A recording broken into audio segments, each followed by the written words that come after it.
በወሎ ቤት አማራና ጎንደር ቀጠናዎች ከባድ ውጊያዎች ውለዋል። በወሎ ለሁለት ቀናት በተካሄደው ውጊያ ሆስፒታሉ በአገዛዙ ቁስለኞች ተሞልቷል። በሌሊት በተከፈተ ተከታታይ የሞርተር ጥቃትም በርካታ ንጹሐን ተጎድተዋል። በጎንደር የአራት ወረዳ የአገዛዙ ጥምር ጦር አንድ ቦታ ላይ ዘምተዋል። አፍላ ውጊያዎችም ተቀስቅሰዋል። ዝርዝር የግንባር መረጃዎቹ ተሰናድተዋል። የጄኔራሎቹ ትዕዛዝ አንድ ወታደራዊ ካምፕ ላይ ከባድ ቁጣ አስከትሏል። ወታደራዊ ስልጠና የወሰዱ የሚሊሻ ኃይሎች በጄኔራሎቹ የተሰጣቸውን የግዳጅ ስምሪት በመቃወም ከነትጥቃቸው ካምፑን ለቀው ወጥተዋል። የሚሊሻዎቹ ውሳኔ በአገዛዙ ጄኔራሎች ላይ ድንጋጤ ፈጥሯል። ይህም ሌላኛው የግንባር መረጃችን ነው። በመሆኒ ከተማ ህወሓትን የሚቃወም የተቃውሞ ሰልፍ ሲካሄድ ውሏል። አዳሩን የተቃውሞ ቅስቀሳ ያዘሉ በራሪ ወረቀቶችም በከተሞች ሲሰራጭ ማደሩ ተሰምተዋል። ከመሆኒው የተቃውሞ ሰልፍ ጀርባ የሌተናል ጄኔራል ጻድቃን ገብረትንሳኤ ስም ተነስተዋል። ሰዓቱን ጠብቆ ወደ እናንተ ይደርሳል። የኦሮሞ ልዩ ኃይል በታንከኛና በሜካናይዝድ ደረጃ እንዲደራጅ አዲስ ወታደራዊ ውሳኔ ተላልፈዋል። በዋናነት የወለጋ አማራን ማዕከል ያደረገ ተጨማሪ ወታደራዊ ስምሪትም ተሰጥቷል። የገጠር ኮሪደር ልማት በሚል አማራን ከወለጋ የማጽዳት ተጨማሪ ፕሮጀክትም ይፋ ተደርጓል። አብራችሁን ስትዘልቁ የምትሰሟቸው መረጃዎች ናቸው። የፕሬዝዳንት ዶናልድ ትራምፕ ፊርማ ያረፈበት የአሜሪካ ብሔራዊ ደህንነት ስትራቴጂክ ሰነድ ይፋ ሆኗል። ባለ 29 ገጽ ሰነዱ የአሜሪካ የውጭ ፖሊሲ በአፍሪካ ቀንድ ያለውን አንደምታ የሚተነትን ነው። ኢትዮጵያና የብልጽግናው ገዢ በሰነዱ ላይ ተካተዋል። በአፍሪካ ቀንድ ዜና ትንታኔያችን ቃኝተነዋል። ሰላም ጤና ስጥልን ውድ የጣና ቲቪ ተከታታይ ቤተሰቦቻችን፣ አብራችሁን ስትቆዩ እነዚህንና ሌሎች ዝርዝር መረጃዎችን ታደምጣላችሁ። የጣቢያችን የሰዓቱ ዜና መረጃና ዜና ትንታኔዎቻችን እንሆ ተጀምረዋል። እስከ መጨረሻው አብራችሁ እንድትቆዩ አክብሮታዊ ግብዣችን ነው። በወሎ ቤት አማራና ጎንደር ቀጠናዎች ከባድ ውጊያዎች ውለዋል። በወሎ ለሁለት ቀናት በተካሄደው ውጊያ ሆስፒታሉ በአገዛዙ ቁስለኞች ተሞልተዋል። በጎንደር የአራት ወረዳ የአገዛዙ ጥምር ጦር አንድ ቦታ ላይ ዘምተዋል። አፋብሃ ምኒልክ ዕዝ ኮር 2 ዞብላምባ ክፍለ ጦርና የደጋው መብረቅ ኮር የፋኖ ኃይሎች በወሎ ቤት አማራ በዳውንት ወረዳና በደላንታ ወረዳ መካከል ልዩ ስሙ ሾጋ በሚባል ቦታ ላይ ለሁለት ቀናት የዘለቀ ውጊያ ከአገዛዙ ጦር ጋር ማካሄዳቸው ተሰምተዋል። እንደ እዙ የግንባር መረጃ ከህዳር 25 እስከ ህዳር 26 ምሽት ድረስ በዘለቀው ውጊያ በአገዛዙ ጥምር ጦር ላይ ከፍተኛ የሆነ ሰብአዊና ቁሳዊ ኪሳራ ደርሰዋል። በዳውንት ወረዳና በደላንታ ወረዳ መካከል ልዩ ስሙ ሾጋ በተሰኘው ቦታ ላይ ለሁለት ቀናት በዘለቀው አውደ ውጊያ ከ5 መኪና በላይ የአገዛዙ ሰራዊት ሞትና ቁስለኛ ሆኗል ያለው ምኒልክ ዕዝ ደላንታ ሆስፒታል በቁስለኞች መሞላቱን ከውስጥ ምንጮች ማረጋገጡን በግንባር መረጃው ላይ አመላክተዋል። በቁጥር የተረጋገጠ ያለውም 93 የአገዛዙ ቁስለኞች ከውጊያ ቀጠና ተነስተዋል። ቁጥሩ በውል መለየት ያልተቻለ ሰራዊት ደግሞ በውጊያ ሞቷል ሲል ያስታወቀው አፋብሃ ምኒልክ ዕዝ ነው።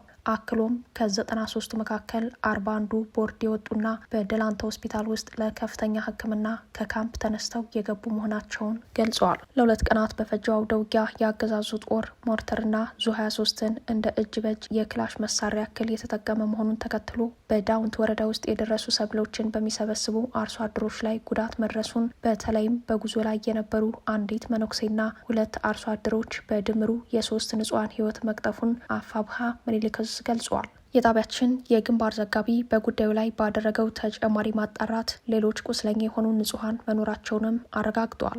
አገዛዙ ከ10 በላይ የሚሆኑ መኖሪያ ቤቶች በዛው በዳውንት ወረዳ ሙሳፋፍ በሚባል አካባቢ በሞርተር አቃጥሏል። የቤት እንስሳቶችንም በተመሳሳይ የአማራ አርሶ አደር ንብረት በመሆናቸው የጉዳት ሰለባ ሆነዋል ያለን ዘጋቢያችን ጥቃቱን በፋኖ ኃይሎች የደረሰበትን ከባድ ምት ለመበቀል ያለመ የዘፈቀደ ተከታታይ የሞርተር ድብደባ እንደነበር ከአካባቢው ነዋሪዎች ማረጋገጡን በዘገባው አመላክተዋል። በተለይ ህዳር 25 ለህዳር 26 ሌሊቱን በተከታታይ በተፈጸሙ የሞርተር ጥቃቶች በርካታ ንጹሐን ማምለጥ በማይችሉበት ሁኔታ በመኖሪያ ቤታቸው ላይ ጉዳት ማስተናገዳቸውን የግንባር ዘጋቢያችን ከአካባቢው ምንጮች አረጋግጠዋል። በሁለት ቀናት ውጊያ በፋኖ ኃይሎች ላይ ከቀላል እስከ ከባድ ጉዳት መድረሱን ከአካባቢው ምንጮች የተገኘው መረጃ ያሳያል።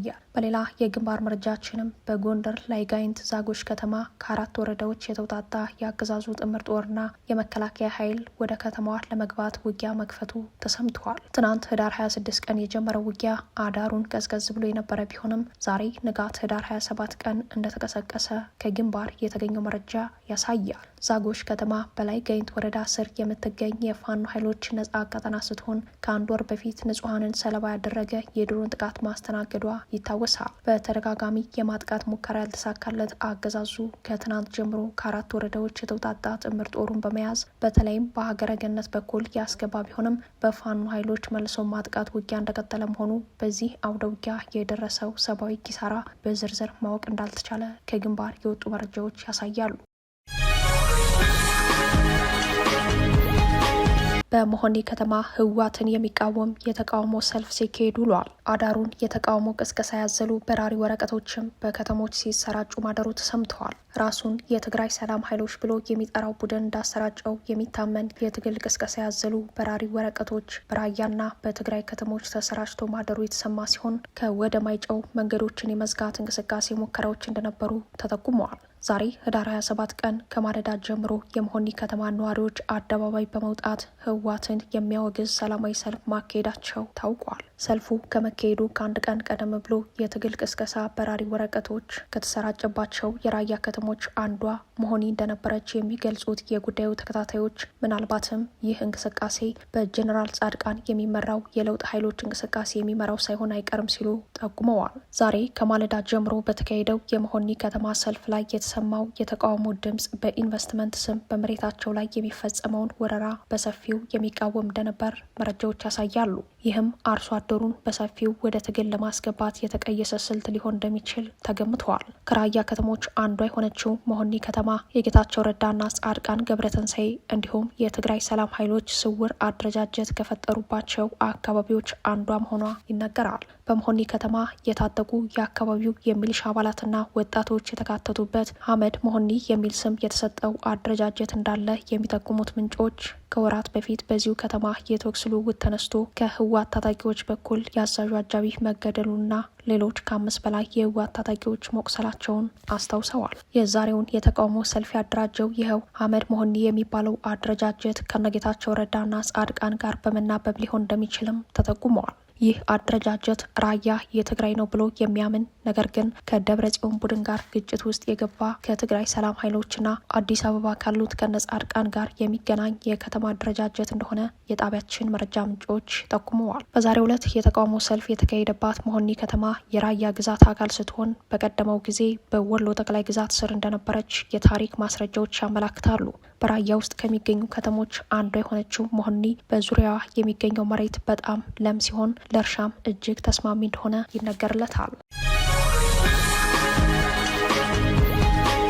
የጄኔራሎቹ ትዕዛዝ አንድ ወታደራዊ ካምፕ ላይ ከባድ ቁጣ አስከትሏል። ወታደራዊ ስልጠና የወሰዱት የሚሊሻ ኃይሎች በጄኔራሎቹ የተሰጣቸውን የግዳጅ ስምሪት በመቃወም ከነትጥቃቸው ካምፑን ለቀው ወጥተዋል። ከራያ አላማጣ፣ ራያ ባላ፣ አላማጣ ከተማ፣ ከኮረም ከተማ፣ ከወፍላ ወረዳና ዛታ ወረዳ ተመልምለው በሰሜን ወሎ ሀብሩ ወረዳ በሚገኝ የተፈናቃዮች መጠለያ ካምፕ ወታደራዊ ስልጠና ሲወስዱ የነበሩ የሚሊሻ ኃይሎች የመከላከያ ጄኔራሎች የግዳጅ ስምሪትን በመቃወም ካምፑን ጥለው መውጣታቸው ተሰምተዋል።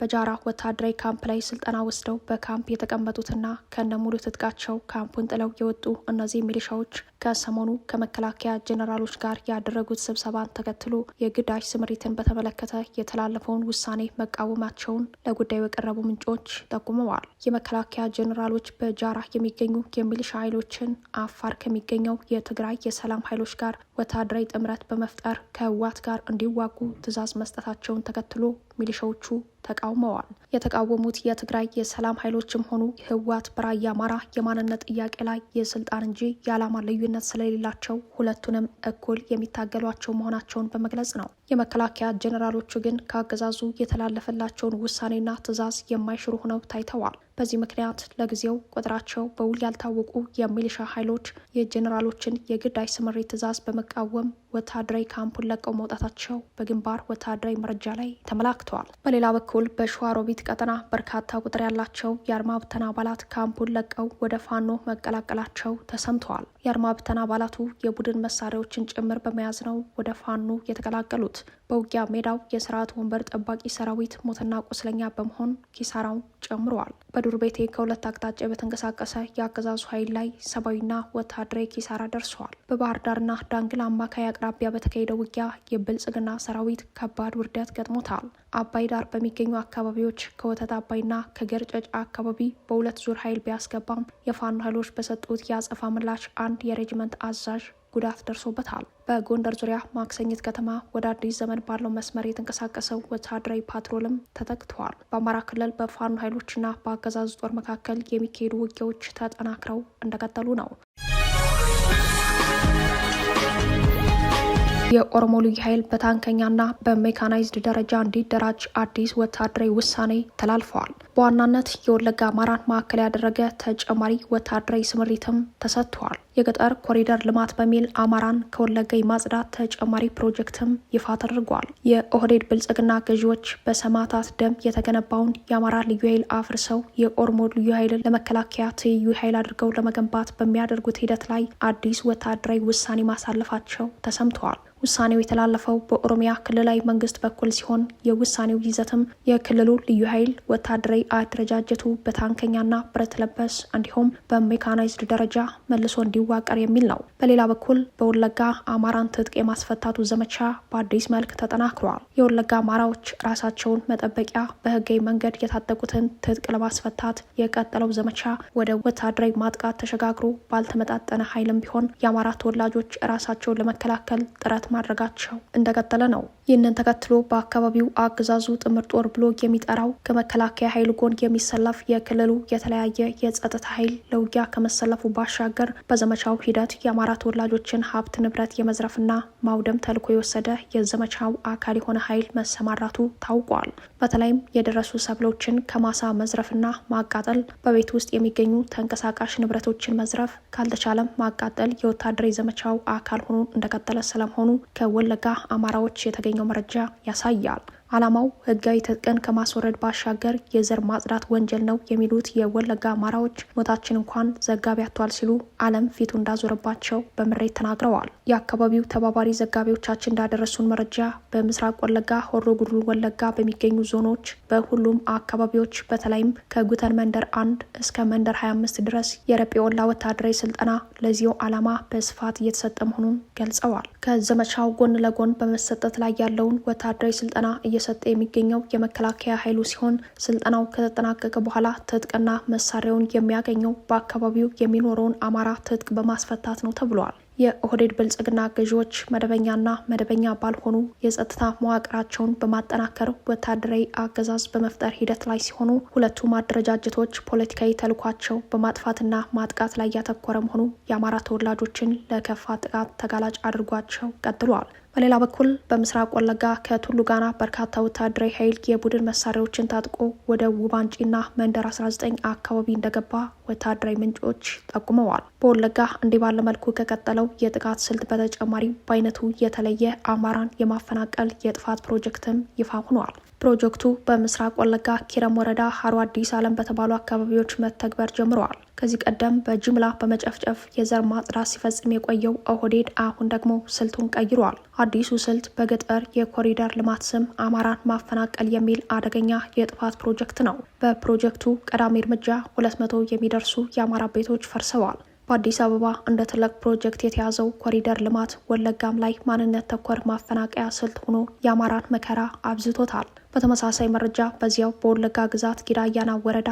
የአማራ ባለሀብቶች ታፍነው አድራሻቸው መጥፋቱ ተሰምተዋል። ይህ በእንዲህ እንዳለም በአዲስ አበባ ዙሪያ በተለይም በኮየ ፈጬ አካባቢ በሚገኙ ድብቅ እስር ቤቶች የረጴ ወላ ወታደራዊ ስልጠና እየተሰጠ መሆኑን ኢትዮ ፎከስ ኒውስ ዘግበዋል። በዘገባው ላይ እንደተመለከተው ፕሮጀክት 17 ተብሎ የሚጠራው ኮንዶሚኒየም ግንባታ የሲሚንቶ፣ የብረት ማከማቻ፣ የብሎኬት ማምረቻ ወደ እስር ቤት ተቀይሯል። የረጴ ወላና ጋቸና ሲርና ወታደራዊ ካምፕ ያለውም በድብቅ እስር ቤቱ ዙሪያ እንደሆነ ነው በመረጃው ላይ የተመለከተው። የድብቅ እስር ቤት መጋዘኑን የሚጠብቁ የኦሮሚያ ፖሊሶች አማርኛ የሚናገር ሰው ሲያዩ ጥላቻቸው ከፍተኛ ነው የሚሉት የዓይን እማኞች ደግሞ እስረኞችን ሊጠይቁ የሄዱ ቤተሰቦችን ጭምር እየደበደቡ እንደሆነ ገልጸዋል። በሌላ በኩል በአዲስ አበባ የኤርትራውያን እስር ዛሬም ተጠናክሮ ቀጥሏል። በርካታ ኤርትራውያን በህጋዊ መንገድ በአዲስ አበባ የሚኖሩ ሲሆን ብዙዎች ለደህንነት ያሰጋሉ። ለአስመራ መንግስት መረጃ ያቀብላሉ በሚል ከታሰሩ በኋላ $1000ና ከዚያ በላይ ማስለቀቂያ ገንዘብ እየተጠየቁ መሆኑን ለጉዳዩ የቀረቡ ምንጮች ጠቁመዋል። በአዲስ አበባ የኤርትራ ጉዳይ አስፈጻሚ ዲፕሎማቱ ቢኒያም በርሄ በጉዳዩ ላይ ያቀረቡት ቅሬታ አለመሰማቱ ደግሞ ችግሩ መፍትሄ አልባ እንደሆነ ያገዛዙ የፖሊሲ አቅጣጫ እንደሆነ ያመላከተ ነው ተብሏል። የፕሬዝዳንት ዶናልድ ትራምፕ ፊርማ ያረፈበት የአሜሪካ ብሔራዊ ደህንነት ስትራቴጂክ ሰነድ ይፋ ሆኗል። ባለ 29 ገጽ ሰነዱ የአሜሪካ የውጭ ፖሊሲ በአፍሪካ ቀንድ ያለውን አንደምታ የሚተነትን ነው። በ47ኛው የአሜሪካ ፕሬዝዳንት ዶናልድ ትራምፕ የተፈረመው አዲሱ የ2025 የዩናይትድ ስቴትስ ብሔራዊ ደህንነት ስትራቴጂ ሰነድ በአፍሪካ ቀንድ በተለይም አባይና ቀይ ባህርን ማዕከል ያደረገ አዳዲስ የፖሊሲ አቅጣጫዎችን ይዘዋል። በአሜሪካ ትቅደም የተቃኘው ሰነድ ቀጣዩን የአሜሪካን የውጭ ግንኙነት ፖሊሲ ተንትኖ ያቀረበ ሲሆን ፖሊሲውም ግጭት ማስቆምና ኢኮኖሚ ላይ ትኩረት አድርጓል። የሀገሪቱ ፕሬዝዳንት ዶናልድ ትራምፕ በሁለተኛ ስልጣን ዘመናቸው በመጀመሪያዎቹ 8 ወራት ውስጥ ቁልፍ የሆኑ ዓለም አቀፍ ግጭቶችን እንዳስቆሙና በቀጣይም ግጭቶችና ጦርነቶችን በድርድር ለማስቆም እቅድ እንዳላቸው በሰነዱ ላይ ተብራርተዋል። ሰነዱ የአፍሪካ ቀንድ ጦርነቶችንም በስፋት ተመልክተዋል። በሱዳን የቀጠለው የውክልና ጦርነት በድርድር ለማስቆም የአሜሪካ አንደኛው እቅድ ሆኖ ተመላክቷል። በቀይ ባህር ዙሪያ አብይ አህመድና አገዛዛቸው እያዋለዱት ያለውን ድንበር ተሻጋሪ ጦርነት ለማስቆምም የትራምፕ አስተዳደር የአፍሪካ ቀንድ ግጭቶችን መከላከል በሚለው የፖሊሲ ሰነዱ አመላክተዋል። ትራምፕ ከታላቁ ህዳሴ ግድብ ጋር በተያያዘ በኢትዮጵያና በግብጽ መካከል አስቀረውት ያሉት ግጭትም በሰነዱ በማሳያነት ቀርበዋል። በአብይ አህመድ ዘመን ኢትዮጵያ ከጎረቤቶቿ ጋር ሰላም እንዳጣች የሚተነትነው የአሜሪካ ሰነድ በቀጣይም የኢትዮጵያና የሶማሊያን እንዲሁም የኢትዮጵያና የግብጽን ግጭት ማስቀረት እንደተቻለው ሁሉ ከኤርትራ ጋርም ሰላም ለማምጣት እንደሚሰራ ሰነዱ አትቷል። በጥቅሉ የ2025 የአሜሪካ ብሔራዊ ደህንነት ስትራቴጂ በዝርዝር የተብራራበት ይህ ሰነድ ላይ አፍሪካን በተመለከተ የትራምፕ አስተዳደር የውጭ ፖሊሲ ሰላምንና ኢኮኖሚን ቀዳሚ አማራጭ አድርጓል። የትራምፕ አስተዳደር በአፍሪካ ዲፕሎማሲያዊ ንቁ ተሳትፎ ማድረጉን የሚገልጸው ሰነድ በአፍሪካ የተከሰቱ ግጭቶችን ለመፍታት እንዲሁም አዳዲስ ጦርነቶችን ለመከላከል ትኩረት አድርጎ ይሰራል። አሜሪካ በ2025 በሱዳን፣ ሩዋንዳና በሌሎች በአህጉሪቱ ያሉ ከባባድ ቀውስ ያስከተሉ አክቲቭ ጦርነቶች ላይ ትኩረት ከማድረጓ ባሻገር ጦርነት ያልከፈቱ ነገር ግን ጦርነት ውስጥ ሊገቡ ያሉ ሀገራትንም ጉዳይ በቅርበት እየተከታተለች መሆኑን በሰነዱ ተመልክተዋል። ሰላምን ከማምጣት አንጻር በአፍሪካ ቀንድ ኢትዮጵያ፣ ኤርትራ፣ ሱዳንና ሶማሊያ የአሜሪካ ቀዳሚ የቤት ስራ መሆናቸውን በሰነዱ ላይ ተብራርተዋል። የሶማሌው ፕሬዝዳንት ሀሰን ሼክ መሐመድ የአሜሪካው ፕሬዝዳንት ባረጀ መነጽር እየተመለከቱን ነው ሲሉ ከሰዋል። ትራምፕ ከሰሞኑ የኢላማ ትኩረታቸውን በአሜሪካ የሶማሊያ ማህበረሰብ ላይ ማድረጋቸውን ተከትሎ በሶማሊያውያን ዘንድ ከፍተኛ ቁጣ መቀስቀሱ ይታወቃል። ትራምፕ የሶማሊያ ስደተኞችን የገለጹበት አውድ ለቁጣው መቀስቀስ ምክንያት ሆኗል። ፕሬዝዳንት ትራምፕ ከሰሞኑ ስደተኞቹን ቆሻሻ ከሚለው ዘለፋ አንስቶ ለአሜሪካ ምንም የማይጠቅሙ ወይም የማያበረክቱ ጥሩ ያልሆኑ ሲሉ መናገራቸው ይታወሳል። የሶማሊያ ስደተኞችን በሀገራችን አንፈልጋቸውም ሲሉ ፕሬዝዳንቱ በተናገሩበት በሰዓታት ውስጥ የአሜሪካ ስደተኞች ጉዳይ ዲፓርትመንት ወይም በምህጻረ ቃሉ አይሲኢ በርካታ የሶማሌ ስደተኞችንና ማህበረሰብ በያዘችው ሚኒሶታ ዘመቻ መጀመሩ አይዘነጋም። ትራምፕ በአሜሪካ የሶማሊያ ጥገኝነት ጠያቂ ስደተኞች የህግ ጠበቃና ከለላ ማንሳታቸውን አውጀው ነበር። መረጃዎች እንደሚያሳዩት የአይሲኢ ኤጀንቶች እያደረጉ ባለው ዘመቻ 12 ሰዎች ሲታሰሩ ከነዚህ መካከል 5ቱ ከሶማሊያ የመጡ ናቸው።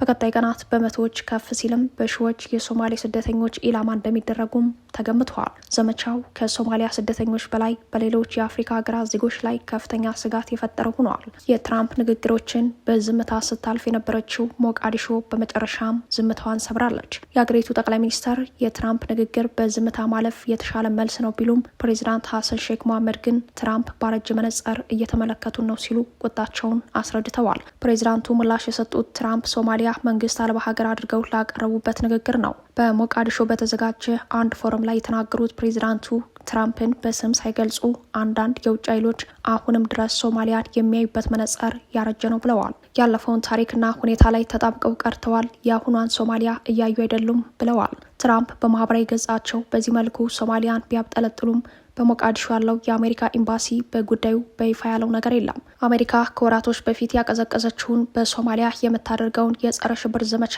ማንሰራራቷ አይዘነጋም። ክቡራትና ክቡራን ቤተሰቦቻችን ለሰዓቱ የተሰናዱት መረጃዎቻችን የተከታተሏቸውን ይመስሉ ነበር። አብራችሁን ስለቆያችሁ ልባዊ ምስጋናችን ይድረሳችሁ እያልን የጣና ቲቪ ወቅታዊ ዜናዎች፣ ትንታኔዎችና ልዩ ልዩ ፕሮግራሞች እንዲደርሷችሁ ቻናላችን ሰብስክራይብ በማድረግ ቤተሰብ ይሁኑ። በተሳትፎ የትግል ሚዲያው እንዲያጠናክሩ ጥሪያችን እናቀርባለን። ጣና ቲቪ ከሀቅ ጋር